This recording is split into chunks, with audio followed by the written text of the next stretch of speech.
kwringiratv, ubutumwa bwiza kuri benshi, gukizwa kwa benshi. Matayo 24 umurongo wa 14. Sabato nziza. Hari abantu dufite ikibazo no sende batandamutsa. Sabato nziza, umunsi w'umunezero. Ni ibyo ngibyo, burya ushobora kwikanga wasinziriye kubera ko n'umubwiriza azamura ikiganza ngo gusuhuze ntubikore bikarangira usinziriye. Reka dushime Imana ku bw'isabato nziza kandi y'umunezero, koko izina ry'Imana yacu rihabwa icyubahiro. Nubwo abantu benshi ku isi batabyemera, ariko uyu ni wo munsi uri ku isi umuntu abasha kuruhuka byuzuye. Haleluya. Uruhuka mu buryo bw'umwuka, ukaruka no mu buryo bw'umubiri, ugasanwa hombi. Ariko ingorane kubera nyine icyaha abantu benshi ntabwo babiha agaciro. Twebwe twabiha agaciro, izina ry'Imana yacu rihabwa icyubahiro. Abizera b'Igikondo, abizera ba hano ku Karambo n'abandi bashyitsi, mwese ndabashuje mu izina rya Yesu. Abo twari kumwe nimugoroba, ntekereza ko ntabwo nkiri umushyitsi, ubwo ndi umushyitsi ku baje uyu munsi. Ariko namwe ndumva banyakiriye, ntabwo ndi umushyitsi cyane. Tugiye kuganira mu kanya gatoya dufite. Kanshimira ubuyobozi bw'itorero n'ubuyobozi bw'intara bwemeye ko mbana namwe kuri iyi sabato, kandi mwanyakiye neza nimugoroba, no mwakomeje kubingaragariza. Imana ibahe umugisha. Reka mbaye intashyo sabato ishize nayo ku itorero rya Kicukiro Centre ndetse n'iz'umuryango wanyu, izo ntashyo murazakiriye. Imana ibahe umugisha. Reka ndeba abantu bari aha ngaha bafite imyaka 35 kumanura kugera kuri 16 bahaguruke. 35 kujya kuri 16, buri wese uzi ko ari muri iyo myaka ahaguruke.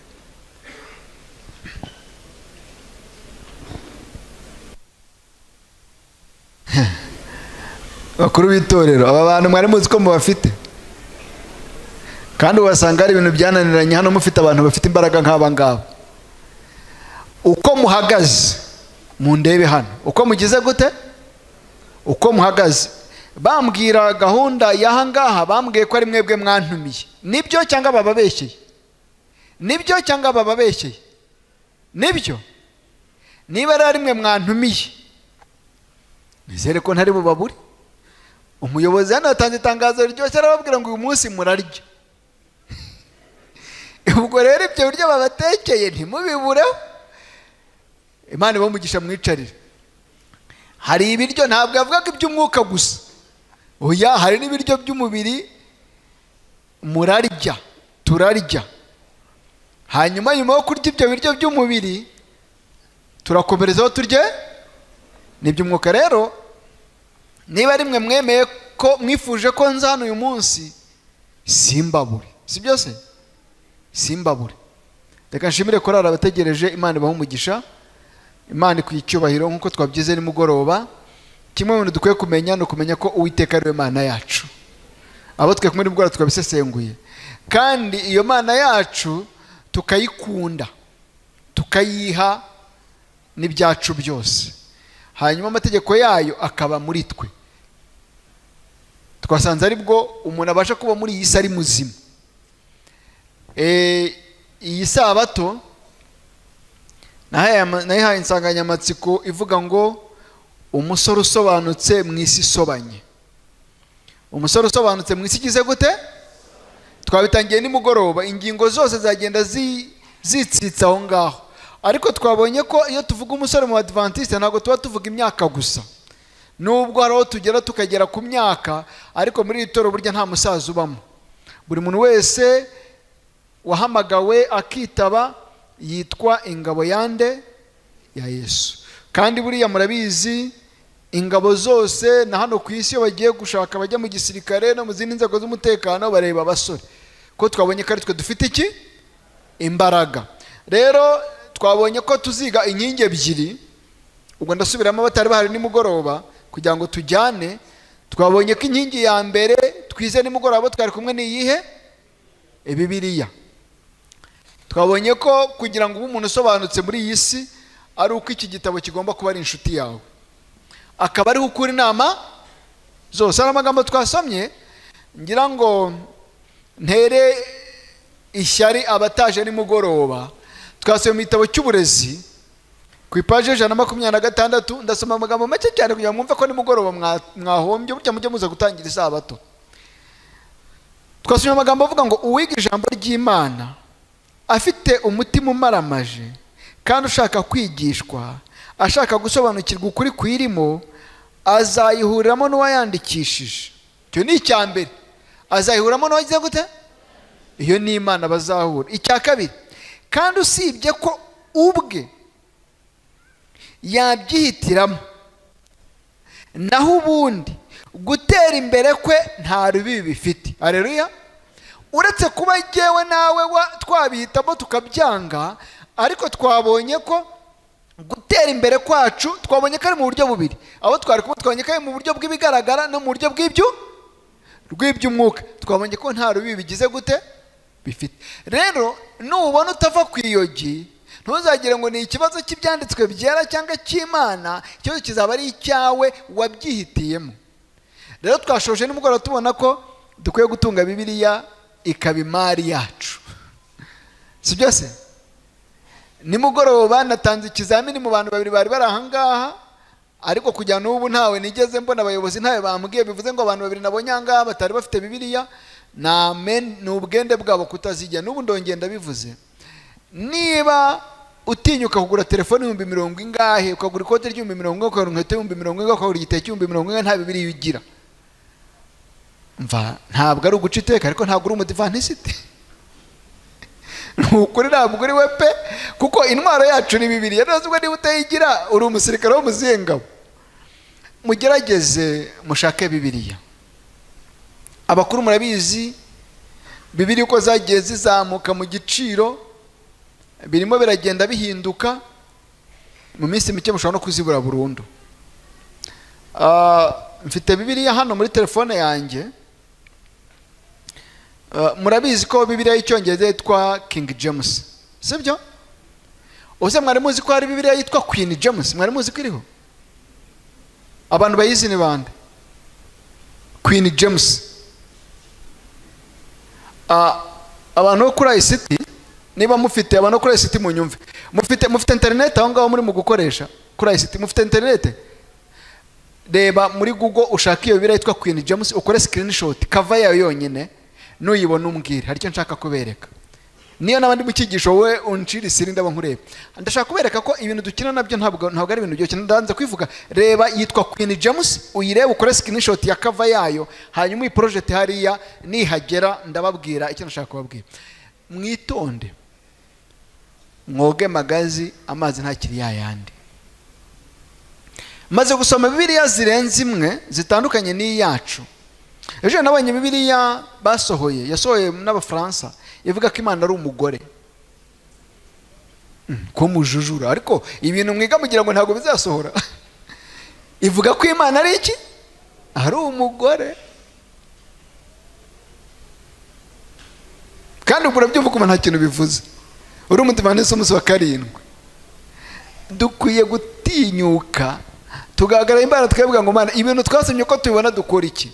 Rero intwaro ya mbere twasomye nimugoroba yari ijambo ry'Imana. Intwaro ya kabiri tugiye kureba aka kanya, ari naho turi bukomerezeho nyuma ya saa sita, ni intwaro yitwa ubwenge. Ubuki? Ubwenge. Gutunga Bibiliya utagira ubwenge ni nko gutunga ubwenge utagira Bibiliya. Ibyo bintu burya birasa. Niyo mpamvu uzabona umuntu ufite PhD mu mibare akubwira ngo uyu munsi ni ku wa 6 pe, kandi mukabihagararaho mukaburana mugakotsora. Afite PhD mu mibare atazi kubara kugira agere kuri 7. Murumva ukuntu ubwenge ari hatari? Umuntu ufite impamyabushobozi y'ikirenga mu mibare ntazi kubara ngo agere kuri 4, ngo ati uyu munsi ni ku wa 6, uteje no ku wa 5 ni ku cyumweru. Ubundi iminsi igira icyo bita ikinyazina nyamubaro. Iminsi ikoresha imibare, ariko kugeza ngo umuntu afite PhD mu mibare ntazi kubibara, kubera ko afite ubwenge ariko nta Bibiliya yagize gute afite. Rero tugiye kuri amagambo avuga ngo akabando uzicumba ushaje ugaca kare ukakabika kure. Akabando uzicumba ushaje ugaca kare ukakabika kure. Niyo magambo tujye kureba amasaha. Dusenge. Shimwa Uwiteka Mwami Imana ko waduhaye inzira yo kunyuramo, kandi ukatubwira ko iyo nzira umugenzi naho yaba umuswa atazayiyoba. Izina ryawe rihabwa icyubahiro. Ngwino uvugiye kuri uruhimbi, kandi imitima yacu ihirwe nawe mu izina rya Yesu. Akabando uzicumba ushaje ugaca kare ukakabika kure. Imigani igice cya 3 niho tugiye guhera ikigisho cyacu. Imigani igice cya 3 turasoma umurongo wa 18 tugera ku murongo wa 18. Aka kabando ni akahe? Ni ubwenge, ntabwo ari ukuzimiza, ni ubwenge. Tugiye kureba ubwenge bwabasha gufasha umuntu bute. Imigace cya 3 umurongo wa 13 kugera ku wa 18 hana amagambo avuga ngo: hahirwa umuntu ubonye ubwenge n'umuntu wiyungura kujijuka. Ngo hahirwa umuntu ugize ute? N'umuntu wiyungura kugira gute? Kujijuka. Kubugenza biruta kugenza ifeza, kandi indamu yabwo iruta iy'izahabu nziza. Kugenza ubwenge cyangwa se gushaka ubwenge biruta gushaka amafaranga, nubwo ariyo twiruka agiye kuzatumiza ishokoro. Kandi indamu zabwo cyangwa inyungu yabwo iruta iy'izahabu nziza. Mu yandi magambo, ubwenge burusha izahabu iki? Agaciro. Murongo wa 15, buruta amabuye ya marijani, kandi mu byo wakwifuza byose nta na kimwe cyaburusha urugero. Mu yandi magambo, ikintu umuntu yakwifuza cyose kuri iyi si nta kirusha agaciro ubwenge. Mu kuboko kwabwo kw'iburyo harimo kurama. Haleluya. Impamvu dukwiye kwifuza ubwenge nuko ngo mu kuboko kwabwo kw'iburyo harimo kugira gute? Kurama. Ngiyi impamvu isi iriho ibyihebe byinshi, ngiyi impamvu isi iriho gukenyuka, ngiyi impamvu isi iriho kwiyahura, ngiyi impamvu iriho agahinda, nuko abantu babuze iki? Ubwenge. Kuko umuntu udafite ubwenge ntashobora kurama. No mu kuboko kw'ibumoso ubwenge bufite ubutunzi n'iki? Haleluya. Ibi bintu mwari muzi ko biba mu kuboko k'ubwenge. Uruhande rw'iburyo harimo kurama. Mu yandi magambo, umunyabwenge azarama. Kurama ntabwo ari ukuvuga ngo uzamara imyaka 1000, ni ukuvuga ngo uzabaho usaze neza. Nicyo bita kurama. Ubundi ntabwo kurama ari kumara imyaka myinshi, ni ugusoza urugendo rwawe neza. Icya kabiri, ubutunzi n'icyubahiro abantu bagiye kuzicanira kuri iyi si. Impamvu abantu babirwanira ntibanabibone, bamwe bagahemuka ntibabibone, nuko aho biri badahari, badashaka kujya muri icyo kirombe ngo bashakemo. Ikirombe kirimo ubutunzi n'icyubahiro n'iki? Ubwenge. Inzira zabwo ni inzira z'ibinezeza. Haleluya. Niba ushaka umunezero ukaba kuri iyi si udahekenya amenyo, utagenda wivugisha wanda agatoki ku kandi, nuko ugomba gushaka ubwenge. Impamvu ubona abantu bagenda bivugisha batuka abantu nuko nta bwenge. Nta bwenge. Hari imvugo abantu bazanye muri iyi si bayivuga bakina, ariko burya bavuga ibintu bikomeye. Njye wumva abantu bavuga ngo Imana yaravuze ngo nubura ubwenge nzakureka. Nimujye mwumva iryo jambo se? Ariko burya uretse no kurekwa n'Imana nawe ntuburiho. Umuntu utagira ubwenge ntawe ubariho. Nijya no mu Kinyarwanda ngo kanaka yapfuye yagize gute? Ahagaze. Kuko nta bwenge afite. Kuko inzira zabwo ni inzira z'ibinezeza, kandi imigendere yabwo yose ni iy'amahoro. Haleluya. Imigendere y'ubwenge yose ngo ni iy'iki? Ni iy'amahoro.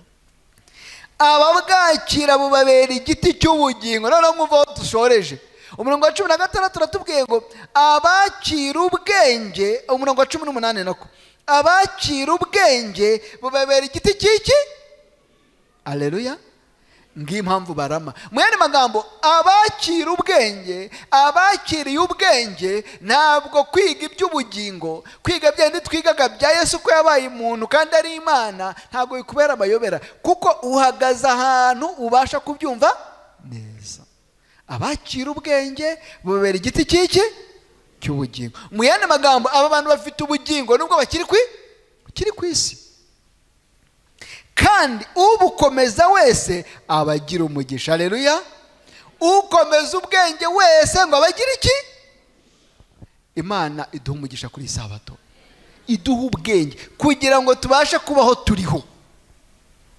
Akabando, Uzicumba, Ushaje, Ugaca, Kare, Ukakabika. Ariko mu kanya turaje turebe ukuntu abantu biyangije bakangirika ku rwego ubwenge bwacuramye, kugira ngo umuntu abyuka yamara guhaga ifiriti n'umucanga atavuga ati nta Mana ibaho, ibyo ni igipindi cy'abazungu. Igipindi cy'abazungu. Kandi yajya kuryama agakinga, harya batinya iki? Ajya kuryama agakinga, yakwigira imbere agacirira imbwa, yakwigira imbere agashaka umusekirite n'imbunda, yakwigira imbere agashyiraho za nsinga z'amashanyarazi ku gipangu kugira ngo atazagira umusangamo. Yabyuka mu gitondo, ariko iyo Mana bababeshya ati kuki yaradakinze se niba nta bwoba afite?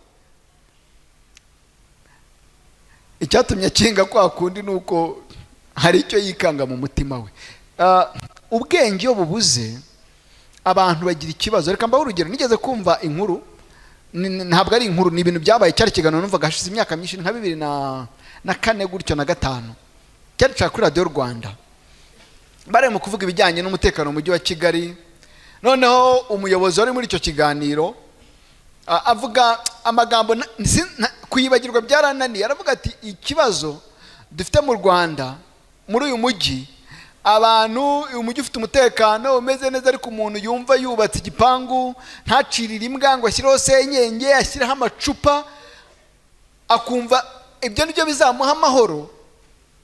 Kandi arabizi neza ko igihugu gifite amahoro, arabizi ko umujyi umeze neza, ariko arumva natubaka igipangu cya metero 3 ngo ashyireho amacupa, ashyireho ibyo byose, yongereho n'imbwa, yongereho n'abazamu, nta mahoro abona. Aravuga ngo nuko abantu bafite amahoro make mu mitima yabo. Mbabazi, yarabeshye cyangwa avugishije ukuri? Umuntu udafite amahoro mu mutima niwe wamushyira muri coffre-fort ntiyasinzira. Ntawe ugomba bece ntabwo yasinzira. Kubera iki? Nta bwenge afite. Ubwenge nibwo butanga iki? Amahoro. Zaburi 144 umurongo wa 12 kujya kwa 15. Zaburi 144 umurongo wa 12 kugera kwa 15. Niki gishobora gutuma abasore bacu, niki gishobora gutuma urubyiruko rwacu, niki gishobora gutuma abana bacu baba abantu bazima? Ni ubwenge. Ubwenge bubakorera iki rero? Nicyo tugiye kureba hano. Kugira ngo abahungu bacu babe nk'ibiti byikuririza bakiri abasore, haleluya, cyangwa bakiri bato, n'abakobwa bacu bamere nk'amabuye akomeza imfuruka, abajwe nk'uko babaza amabuye arimbisha inyumba, ngo ibigega byacu byuzure birimo imyaka y'imbuto zose, intama zacu zibyarira ibihumbi, n'inzovu mu rwuri rwacu, ngo amapfizi yacu agire imitwaro iremereye, ngo he kugira abatwaranira mu byuho cyangwa abasohoka kurwana, kandi mu nzira zacu he kuba umuborogo. Hahirwa ubwoko bumeze butyo, hahirwa ubwoko bufite Uwiteka ho Imana yabwo. Haleluya. Basore nkunda, inshuti z'Imana, namwe bizera muri rusange, ikibazo isi ifite ntabwo ari ibyihebe, ntabwo ari ihungabana ry'ubukungu, ntabwo ari ibyorezo, ntabwo ari ihindagurika ry'ikirere. Ikibazo ifite ni uko idafite Uwiteka. Kutagira Uwiteka rabihwanya no kutagira iki? Ubwenge. Kuko ijambo ry'Imana tuvuga ngo isi ibaye umwirare kuko abaturage bayo banze amategeko. Iyo twanze amategeko y'Imana, ubwenge buragenda, ubwenge bwagenda, isi nayo kuko twayijengereje nayo ikatwihinduka. Burya ibibazo biri ku isi, izingiro ryabyo ryose ni mwene muntu.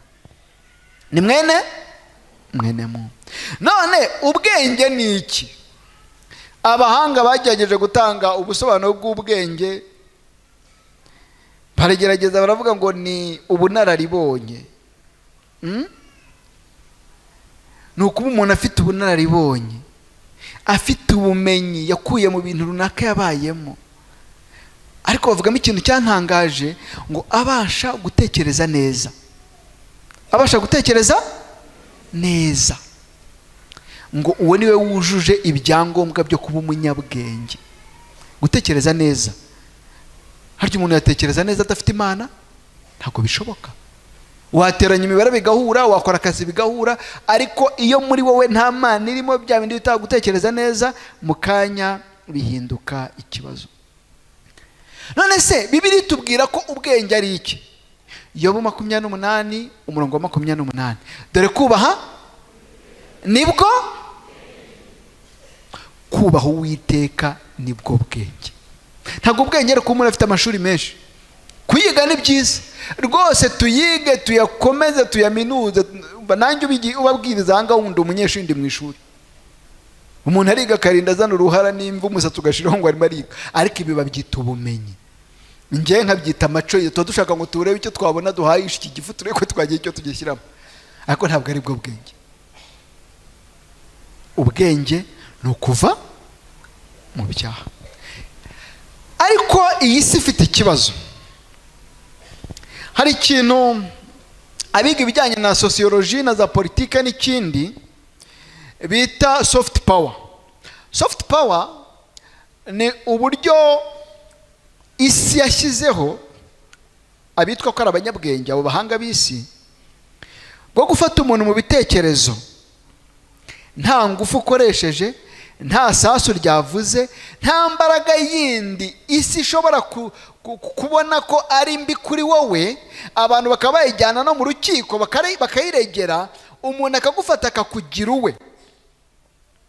Kandi iyi mbaraga, ubu buryo bw'imiyoborere buri ku isi buyobora intekerezo z'abantu, bukoresha kimwe mu bintu bukoresha, harimo ubukungu, harimo politike, ariko bakoresha n'ikintu cyitwa umuco. Gufata umuco w'umuntu ukawumukuramo, warangiza ukamushyiramo uwawe. Iyo dusoma ijambo ry'Imana, tubwirwa neza ko Imana ariyo mugenga wacu. Haleluya. Dufite umuco w'abatahajuru, umuco w'abana b'Imana, ari bwo bwenge turimo kwiga ngaha. Kuva mu byaha, ubundi ni wo muco wacu. Kuba mu byanditswe byera ni wo muco wacu. Ariko uyu munsi isi yaduteguriye undi muco. Ya shusho mwayibonye, iyi project hariya, mbanze aba ariyo mperaho mbereka ahantu isi igeze. Dukeneye gutunganya intekerezo zacu kugira ngo aka kabando dushaka guca ngo kazadutunga hazaza kabe gasobanutse. Aha, gerageza nk'uzuminga abantu b'inyuma, iriya foto murayireba, sa nk'uzuminga wongere niba byakunda. Ndashaka abantu bareba. Aha, abantu b'inyuma, uriya musaraba uri kureba biriya murawureba? Abantu b'inyuma murabona, niba mureba mugire gutya, murakoze. Murabona ko iyi ari Bibiliya, sibyo? The Queen James Bible. Uze mwamuzi ko iyi Bibiliya ihari. Abantu muzi amakuru y'ahisi igeze, uyu musaraba, ririya darapo ni iry'abaki? Ni iry'abaki? Oya muvuge cyane, ni iry'abaki? None se ko musobanutse mwasomye, ubu koko iyi Bibiliya nge narayidawuni ndanza muri telefone nge ndayifite nge nyisoma. Nge ndeba ibintu birimo ntabwo ari byo ngiye kubigisha. Gogo mwakumirwa. Ubu urambwira ngo iyi ni Bibiliya? Ubuze mwamuzi ko ibara rye mu gutuma Bibiliya ihenda? Ubu se niba udatunze iyi, wagira ngo iyi ngiyi nizo uzayanga? Abantu muri aha ngaha mwabaye abasirimu mutagitunga Bibiliya z'ibitabo ngo mushake izo muri telefone, mwitonde. Mfite Bibiliya ziri soft z'ikinyarwanda zigera muri 3, ariko mfite imwe. Abantu muzifite muze kundebera. Imwe mfite yitwa Bibiliya yera. Rimwe mu masomo bakuyemo ni Yesaya 8:20. Abasomyi ba Bibiliya iryo somo muzi icyo rivuga? Ugira ngo bari kwemeza kuko batazi ubwenge. nimusanga amategeko y'Imana nibiyihamya nibatavuga ibihwanye n'iryo jambo nta museke uzagira gute iryo muri Bibiliya mfite nta iririmo uva ku murongo wa 19 uwa 20 tuwa 21 murabizi ko mujya kwana mukabona ngo telefone zawe ngo zimo ziupdating si byose ninde ukora biriya bintu abantu mwizahite muri ahangaha ni wowe cyangwa nundi muntu utazi nese murabizi ko umuntu updating nyine abagira ibyo akuramo n'ibindi ashyiramo icyo naberekeraga iyi foto ni iki yikureho nta kibazo arakoze nagira ngo mbereke ko isi yateguye iki kintu cyitwa soft power byo gufata ubwonko bw'umuntu kugira ngo buhabwe ikindi cyerekezo reka nibarize ikibazo ariko ntimubeshye muri mu rusengero sibyo abantu bari ahangaha bajya bakina betting ne bande bazamura ikiganza ajya ntabwo ndimo bajya bakina betting bajya ku bettinga bajya gukora ipari ubuze mugiye kubihakana ejo ni nkubona uhagaze yarabiza cyangwa nugira ibyo akagucisha kuri televiziyo wayatomboye abarebye hasi nababonye umuntu ubikora ituboneye bivuze reka mbabaze mu mahame ya kidvaniste twemera kandi twizera ko umudvaniste atungwa n'imirimo y'amaboko ye sibyo turanabirahirira ahangaha ariko uyu munsi kimwe mu bintu isi yateguye kugira ngo dukene badutwara ubwonko ni betting iriya mikino y'iki y'amahirwe ngenza bizera bacu babiri na wenda reka mvuge abo ngabo bari abagabo bifashe uyu munsi no kubona bodaboda zo kwambara ni ikibazo ni betting yabakenesheje ndabazi nabi wacu mwe bwana muri abakirisitu nabonye nta kibazo twakoranaga n'umugabo yarakiri muto namurutaga no mu myaka ajya mu Rusimbi yari afite ivatiri ya benzi arayisheta nayo barayirya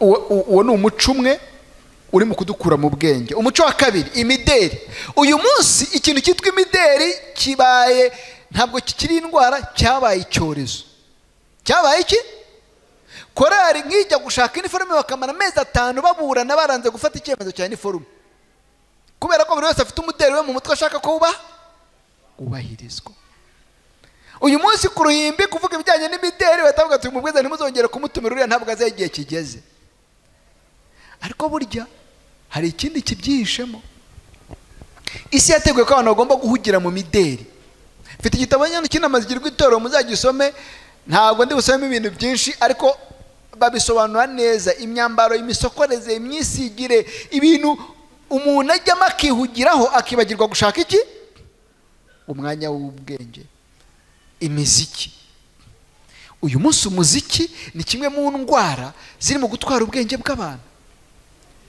sanga umwana abyina ukibaza indirimbo ahantu yazigiye bikagushobera abasore bacu inkumi ushobora kumubaza indirimbo ziri mu gitabo cyo guhimbaza Imana akaba atakubwira 5 ariko akakubwira indirimbo z'abahanzi ndimo ndashaka izina hari mba muri Nigeria muri iyi minsi niyo ndimo kwiga harya ntuza Diamond ni mu Nigeria niwe mu Nigeria Diamond ni wahehe numunya numutanzania uwo muri Nigeria yitwa nde Davido impamvu nshatse kumabwira ishuri nigaho niryo yizeho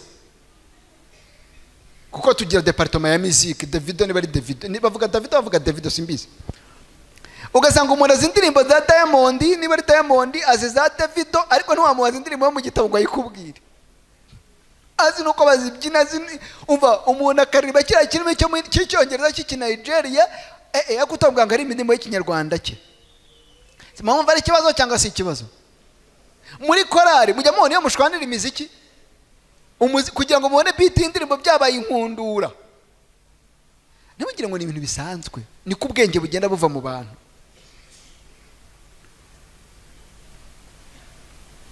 uyu munsi amaterima abantu bavuga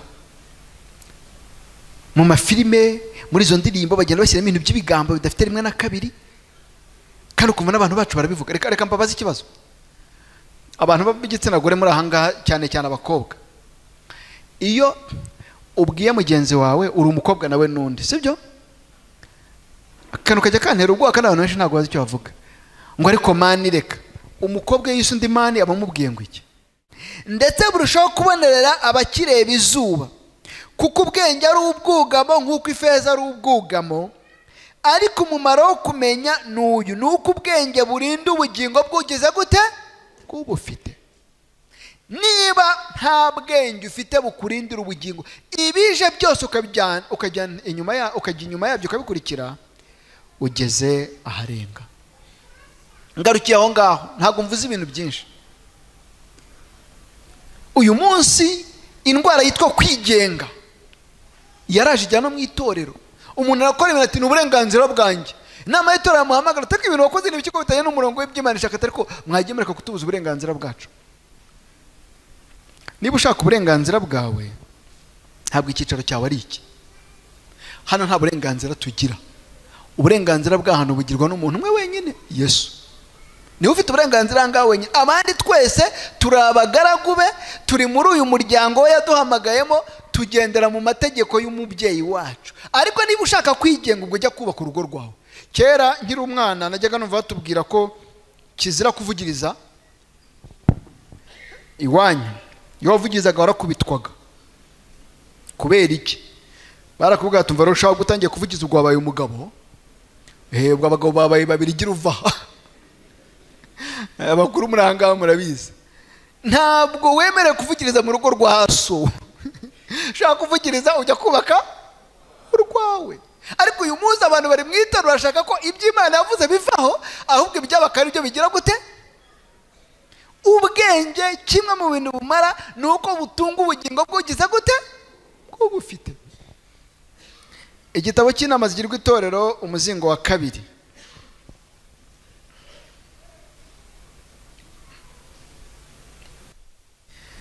paje 104 ingingo ivuga ngo icyo abasore bahamagarirwa gukora mwabya nabwiraga by'imideri muzarebe iki cyigisho cya 34 kivuga ngo inama yerekeye ku myambaro muzarebe icyo Bibiliya itubwira ku ipaje 103 hari paragrafu nshaka gusoma kugira ngo mwumve icyo ukuntu Satani yatwishe mu ntekerezo kugira ngo abenshi bagendane n'ibyadutse by'ubupfayongo baretse umurimbo basanganywe uvanze no kwiyoroshya maze barangamira ibyadutse batanga igihe n'amafaranga n'imbaraga z'ubwenge n'ubutungane bw'umutima mwumvise ibintu bine dutamba kugira ngo tubeho igihe amafaranga imbaraga z'ubwenge n'ubutungane bw'iki ibi nibyo bintu soft power irimo gufata izi mbaraga zishaka ubwonko bw'umuntu kugira ngo zibuyobore zishaka igihe cyacu nibyo twiyaga nimugoroba umuntu akamara amasaha 3 kuri WhatsApp akamara amasaha 5 areba filime ariko akaba atamara iminota 5 asoma igice cya Bibiliya nuko biza burya ntugiye ngo rukundi ukaba utafata akanya ngo uririmba indirimbo 2-5 cyangwa uzishyire muri televiziyo urebe ariko ukicara kuri match iminota 90 igashira bakongeraho na 30 ikabiri gibiri ukireba urya bajye gutera igitego umutima ukenda kuguca mu kanwa ariko ukaba utari wicara na rimwe ngo usome Yohana uvuga ko tugiye kwiga ibyisho bya Yohana uwasoma ubutumwa bwiza bwa Yesu bwanditswe no Yohana nkabanza nkabusoma nkaburangiza nkajya nsoma ibyigisho narabusoma amafaranga dupfusha ubuse yose ngiye kuyavuga umuntu ugasanga ntajya atanga icya 10 ariko ntajya abura bando muri telefone ye si byose ntajya abura yo guhamagara akangwa reka n'amafaranga dufite turakennye ngaho ni mukene simbujije imbaraga z'ubwenge ubwenge dukoresha dushaka kugira ngo ibyo bintu tubimenye zakabaye zikoreshwa mu kumenya Imana hanyuma igikomeye ubutungane bw'umutima impamvu dusabwa gutamba ubutungane bw'umutima nuko isi dusaba ko tuba nkayo rero ntabwo waba nk'isi ngo utungane ubutungane bw'umutima kuko birasaba ko bwa bwenge turimo kwiga ubureka ugafata ubwenge bw'isi niyo mpamvu usabwa gutamba ubutungane bw'umutima gutamba ubutungane bw'umutima niki ni ukuva mu byo wizeraga ukajya mu bindi icyo bivuze maze bakegurira impagarike yabo yose ku byadutse basore n'inkumi nkunda ingeso iba arimo yo kwambara bikurikije uburyo bwadutse bw'iby'umurimbo n'izahabu n'imyenda itatswe yo kurimbana ntibizatera abandi gushima idini yanyu cyangwa ukuri muvuga ko mukurikiza. Abantu bazi kugenzura bazareba umwete wanyu wo kwirimbisha inyuma, bibahamirize ko muri abanyantege nke n'abirasi. Niko ijambo ry'Imana rivuga. Iyo twifatanyije n'ab'isi, dusa nabo, tuvuga nkabo, turya nkabo, dukora nkabo, ntabwo batubonamo Imana, ngo ahubwo babona ko turi abanyantege nke, turi n'abirasi, kuko twatambye ubutungane bw'umutima kugira ngo duse nabo. Niyo mpamvu uzabona ku kazi kuwanyuma yose akuri mwezi y'abantu Timotife kutarakinga kutaragira gute isabato batagiye kubwa saa sita ku isabato igiye kugira gute. Burya ni marayika ukubwa utaza kugwa ahantu kasebera va ugende. Burya ni marayika muri muguki bati ibuka amasaha arageze tangira utunganye ibyawe ugende uva ahantu utaza gusebera hanga ugakoze izina ryanjye isoni. Hariho umwambaro umwana wese w'umusore n'inkumi bakwiriye kubona. Uwo mwambaro no gukiranuka kwabera. Haleluya. Umwambaro dukwiye kwambara imbere n'inyuma ngo no gukiranuka kwabera. Page 104 basora nshuti nkunda, ibyo mubiba nibyo muzasarura. Ubu ni igihe cyanyu cyo kubiba. Mbese umusaruro uzaba iki? Ijambo ryose muvuga ni imbuto nziza cyangwa imbuto mbi, kandi amaherezo ikazazanira umubibyi umunezero cyangwa umubabaro. Imbuto yabibwe nizasarurwa. Imana yabahaye umucyo ukomeye n'amahirwe menshi. Uwo mucyo umaze gutangwa, akaga kanyu mumaze kukerekwa neza, inshingano isigaye iba ari iyanyu. Uko mugenza umucyo Imana yabahaye, nibyo bizaba urugero rwo kubahesha umunezero cyangwa umubabaro. Ijambo ry'Imana iko ritubwiye. N'amazirwa itorero muzingo wa 2 page 104. Uko tugenza umucyo twahawe, nibyo bizagena ko iherezo ryacu rizaba umunezero cyangwa rizaba iki? Umubabaro. Mwese mufite ibyiza cyangwa ibi mushobora gushyira mu bwenge no mu ngeso z'abandi. Icyakora uko mugenza byandikwa mu bitabo by'urwibutso, mu gitabo cy'urwibutso cyo mu ijuru. Marayika abana namwe akandika ibyo muvuga n'ibyo mukora. Igihe mubyutse mu gitondo, mbese mwiyumvamo ko mubuze shinge na rugero, kandi ko mukennye imbaraga ivuye ku Mana? Mbese aho mumenyesha so mu ijuru ibyo mukennye mwicishije bugufi kandi mukwiye ku mutima? Niba ariko mubigenza, amarayika bandika amasengesho yanyu, kandi niba ayo masengesho atavuye ku minwa iryarya, mu gihe muzaba muri mu kaga ko gukora ikibi mutagambiriye cyatuma imibereho yanyu ituma abandi bakora ibibi, marayika ubarinda azababa iruhande, abayobore mu nzira nziza, abashakira amagambo muvuga kandi abatere gukora ibyiza. Haleluya. Impamvu tugwa mu bishuko buri munsi ni uko umunsi wacu tutangira nabi. Nibyo mu Kinyarwanda bise ngo ni ukubyukira ibumoso. Umuntu akabyuka nabi, ubwo yirirwa nabi. Niba wiyumvamo ko nta kagurimo, kandi niba udasaba gufashwa no guhabwa imbaraga yo kunesha ibishuko, umenye neza yuko uzateshuka inzira. Mu gitabo cy'Imana cyo mu ijuru hazandikwamo ko wirengagije inshingano yawe, kandi ku munsi wo kugeragezwa uzasangwa udashyitse. Page 105 hirya gato. Nabonye yuko abakora ibiyobora abandi mu bitagira umumaro, mu gukunda imyambaro no kutita kuri byo bazahabwa bihoraho. Ibyiringiro by'abo bantu ni uko bakwitondera inzira zabo, bagacisha bugufi ubwibone bwabo n'imitima yibona, bakabishyira imbere y'Imana, bakicuza ibyaha byabo, maze bagahinduka.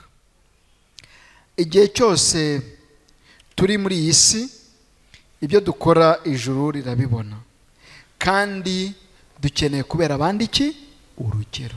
Niba rero muri iyi myaka yacu, muri iyi minsi yacu, tutari mu kwishakira akabando k'iminsi kazadutunga hazaza, kugira ngo dutunge imitima y'ubwenge, kugira ngo ubwo bwenge buzabashe gukiza ubugingo bwacu, turi mu kaga. Paragrafu ngiye gusoza muri iki gitabo ku ipaje 109. Mbese hari ikindi gihamya gikomeye biruseho Imana yajyaga kuduha kigaragaza urukundo rwayo kiruta cyo gutanga umwana wayo ngo anyure mu kababaro nkako? Kandi nk'uko impano y'Imana yahaye umuntu yari impano y'ubuntu y'urukundo rwayo rutagira iherezo, ni nako ishaka ibyiringiro byacu, kumvira kwacu, umutima wacu wose n'ubutunzi bw'urukundo rwacu nabyo bikaba ibitagira iherezo.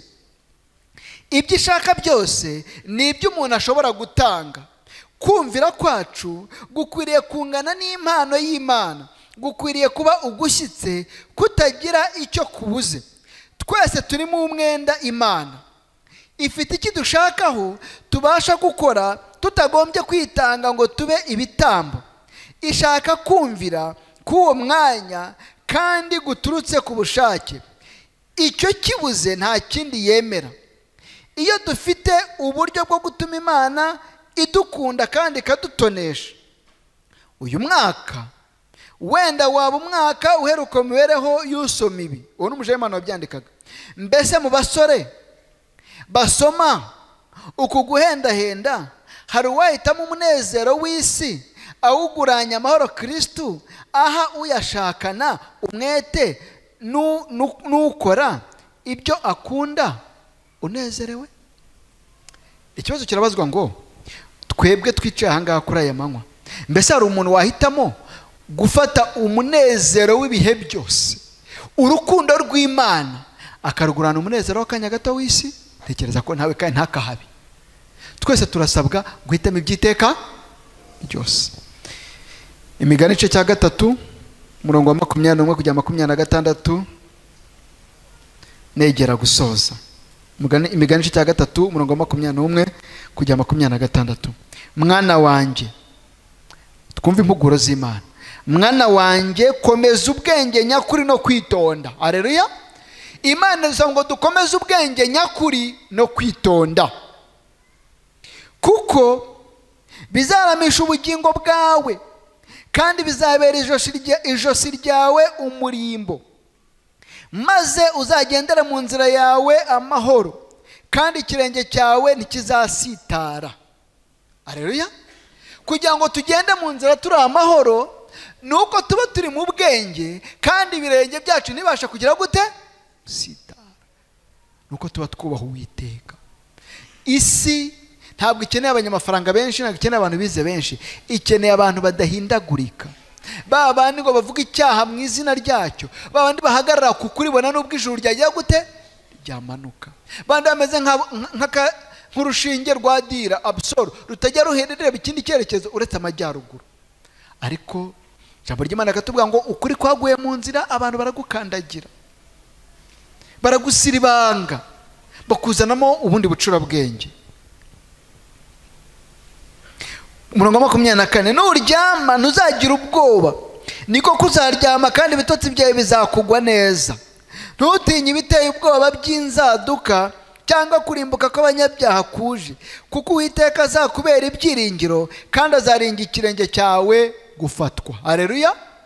Ibiteye ubwoba birimo biraza, harimo haraduka ibintu nawe ukibaza uko bimeze, ariko ijambo ry'Imana tuvuga ngo igihe cyose dufite ubwenge nta bwoba buzatugeraho, nta cyorezo kizadutera ubwoba, ntabwo inzara izadutera ubwoba, ntabwo imitingito bizaba. Impamvu itatutera ubwoba ni ntabwo ari uko tutagira amarangamutima, ahubwo nuko twebwe tuzi icyo bivuze. Haleluya. Hari siroga igiba kuri radiyo Rwanda bajya bavuga ngo ikintu cya mbere ni amakuru, ariko burya njye hari kandi nongeyeho kandi kukuri. Burya ikintu cya mbere ntabwo ari amakuru, ikintu cya mbere ni icyo ukoresheje amakuru. Cyo mvuze muracyumvise? Ikintu cya mbere ntabwo ari amakuru, icya mbere ni icyo ukoresheje iki ayo makuru, kuko abantu benshi bazira kumenya amakuru. Abantu benshi bazi Bibiliya, bafite umwuka w'ubuhanuzi, ibitabo turabifite ububati buruzuye, turabisoma rwose, ariko ibirimo twananiwe kugira icyo tubikoresha. Amakuru turayafite ariko ntituzi icyo kuyakoresha. cyumvise bwose muracyumvise no mucyumvise Imana ibaho umugisha dushake uko dukoresha amakuru dufite mbere ko nsoma isomo risoza mu mutima wawe mu mutima wanjye twiteguye kuri isabato gufata akabando kazadutunga mu minsi iri imbere ikomeye kuko ijambo ry'Imana duhamiriza ko turi mu kwerekeza mu bihe bibi rwose icyo ni ijambo ry'Imana rivuga ubihakane cyangwa ubyemera ko ijambo ry'Imana rivuga Bibiliya iravuga ngo ugitegereze kuza ko kizagera gute kizaza ntabwo kizahera Yesu aravuga ngo kuko bitazabura kuba Matayo 24:6 kuko ibimvuze bitazabura kugira gute muri Luka 21 aravuga ngo ariko nimubona bibaye muzubura amaso yanyu murebe mu ijuru ko gucungwa kwanyu kuzakugize gute ayo magambo ni Yesu wayivugiye rero ntabwo ibingibi tubona dukwiye gusenga ngo bihagarare ahubwo dukwiye kubaza Imana ngo kuki kibonetse hasigaye iki unitware ne ese ejo nzitware ne ubwo nibwo ubwenge bugira akamaro ko gukiza ubugingo bwugize gute Zaburi 107:43 niho tugiye gusoreza Zaburi 107:43 kuri aya manywa ndagira ngo dusabe Imana kugira ngo iduhe ubwenge kandi tubukomere iri somo mwese mubanze murirebe ndabona na hari abari project kandi isomere hariya haranditse ngo umunyabwenge wese azitegereza ibyo umuki ngo azagira gute muvuge cyane azagira gute umunyabwenge wese azitegereza ibyo kandi bazita ku mbabazi z'iki iri somo ririmo ibice bibiri biriya byo hejuru ni ibindi nibi twaje tureba tuzabireba rwose tubone tumenye n'icyo bisobanura ariko hirya y'ibyo ngibyo ntabwo tuzaheranwa n'ibyo ngibyo ntabwo tuzaheranwa n'ibibazo by'isi ntabwo tuzaheranwa n'ibyorezo ntabwo tuzaheranwa n'uko ubukene bwaje ntabwo tuzaheranwa n'uburwayi ntabwo ariho umukirisitu agarukira kuko ubwenge bugirura ubufite akamaro ko gukiza ubugingo bwe icyo umunyabwenge azitaho ni iki ngiki azita ku mbabazi z'Uwiteka Imana iduhe kwita ku mbabazi zayo kandi iduhe kuzakira none mu izina rya Yesu mbere yuko nico reka ntanga amahirwe minota 2 nindura ahangaha ubwira Imana tumva Mana hari ibintu najyaga mvanga none nsanze nkeneye kwakira imbabazi zawe ntabwo nanerigeze nkwiha burundu ukaba urimo utambuka uzana imbere dusenge waba umwe mwaba babiri waba uri umudivantse w'umunsi wa karindwi wabivuyemo cyangwa ugenda ukundi waba utariwe ukabubwira Imana utumva Mana nkeneye ubwenge kugira ngo ubugingo bwanjye buzakire ko nsanze mpagaze ku manga mpagaze mu manegeka niba urimo tambuka uzana dusenge ubitekerejeho neza ukize ubugingo bwawe kuko aya mahirwe abantu benshi ntabwo bakiyitaho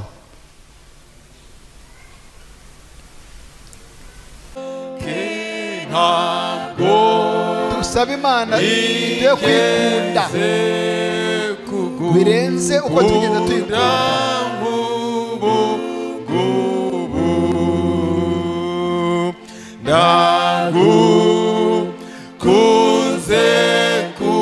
dukunda Imana kuko niyo yabanje kudukunda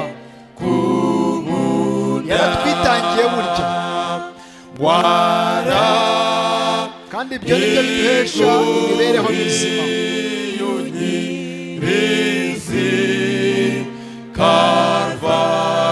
Yesu yadukirije Karuvari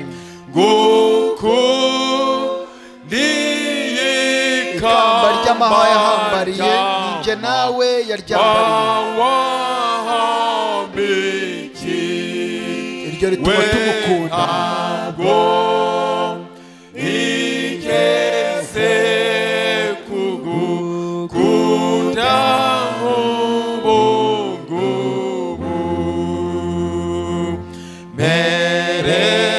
buri wese abwira Imana ngo mpereye uyu munsi mukunde kuzageza gupfa niho amakiriro yacu ari honyine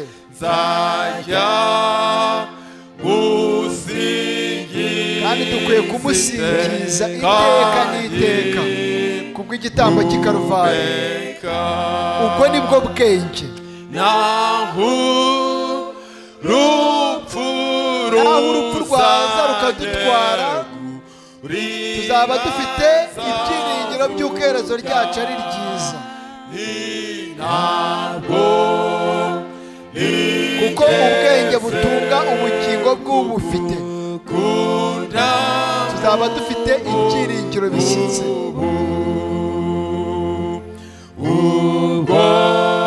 Ubwo tuzagera aho Yesu yaduteguriye, aho niho turangamiye, kandi buri wese uranga yifuze kuzabayo.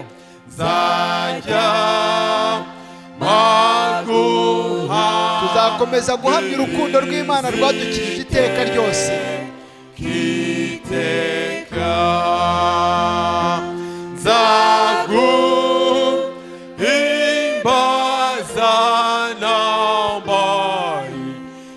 Ikamba ritangirika niryo Yesu yaduteguriye, ikamba ritunganye.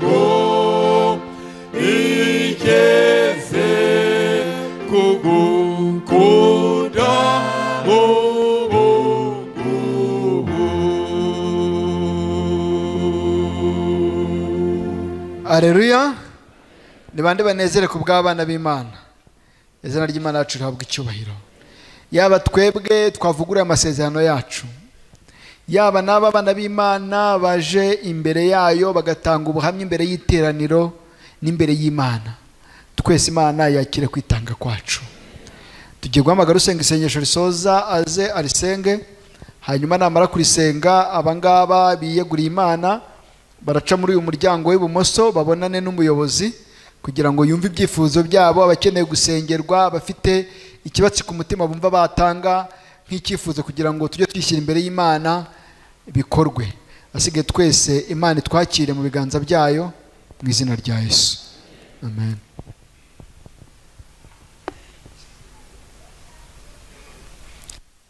Ana Data twese uri mu ijuru, turagushimye turaguhimbaje, tugushimiye yuko wakomeje kubana natwe kuva n'umugoroba dutangira isabato, none tugeze muri akanya tugemeye kumukabaza muhabwe icyubahiro. Tugushimiye yuko gahunda zose watuyoboye, twumvisha amagambo yawe meza, twumvisha yuko dukeneye Bibiliya muri ubu buzima, atari kuzitunga gusa ahubwo twumva ibyanditse kandi tukabikurikiza. Twumvisha yuko dukeneye ubwenge ari bwo kukubaha, turagusabye kugira ngo biduhe. Tsabiye Data ababizera bitanze baraguhamije nawe uzabahamye, ndagusabye kugira ngo buri wese uri hano umuhe kuvugurura amasezerano ye. Data wera rero ubanye natwe muri gahunda zatambutse, ariko hari nayo ziri imbere, ndagusabye kugira ngo naze uze kuza ubane natwe.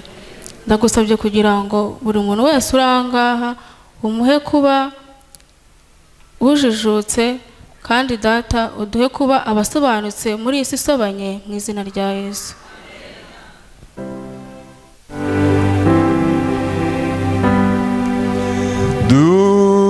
Dufite ibyiringiro by'ukuri ko Yesu azagaruka,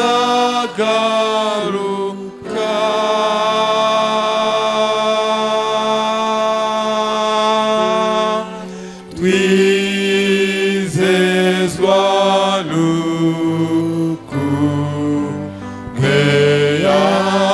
yabivuze,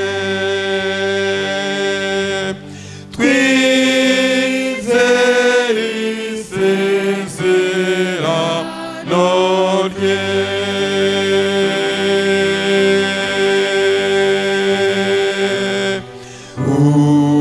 Ubw'amoko yo mu isi azarangurura ati haleluya, Yesu Kristo n'umwami w'abami.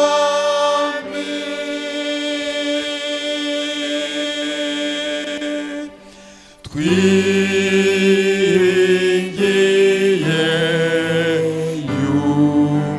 ku mwami wacu ari hafi kugaruka.